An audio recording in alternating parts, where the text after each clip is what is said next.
Salut à toutes et à tous, c'est Andrei de Kids Code. Je vous retrouve pour une nouvelle vidéo entièrement consacrée à nos mondes de programmation dans laquelle vous allez découvrir Coding School, Science Factory et Metropolis.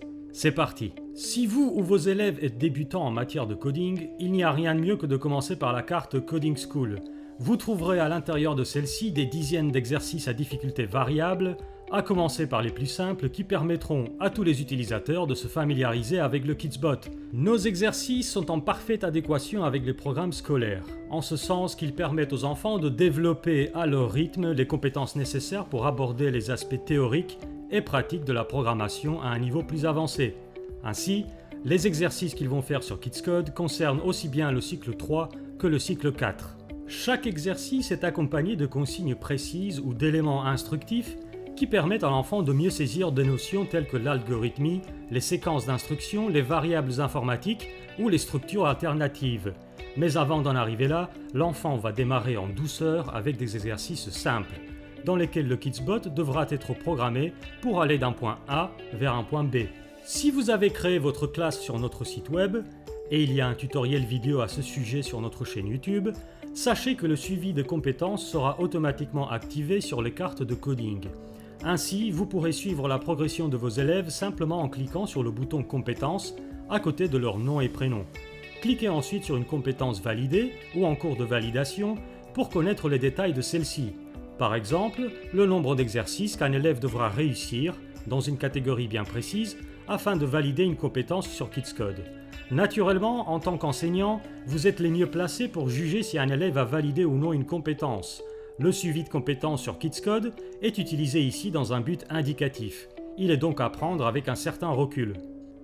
Et si toutefois vous souhaitez modifier les exercices de coding sur cette carte ou sur d'autres, n'hésitez pas à laisser libre cours à votre imagination.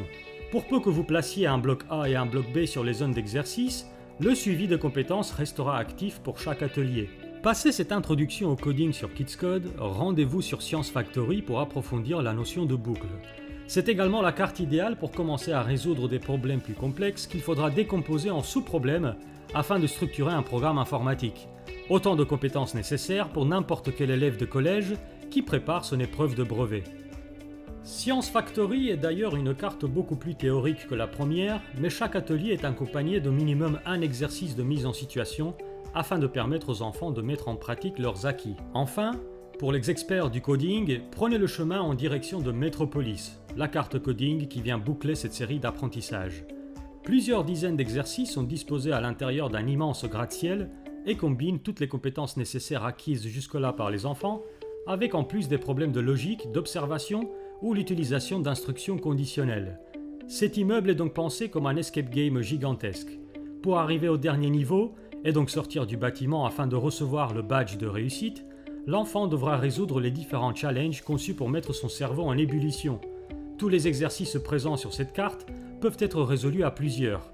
C'est le parfait endroit donc pour permettre à vos élèves de développer l'esprit collaboratif. Et si vous en voulez toujours plus, sachez que la communauté de professeurs Kids Code met régulièrement de nouveaux exercices en ligne, via le programme Teach the World.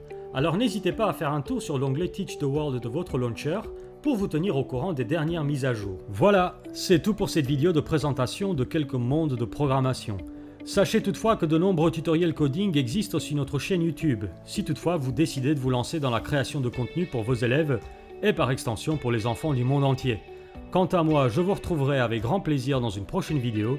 En attendant, restez créatifs et à bientôt sur Kids Code.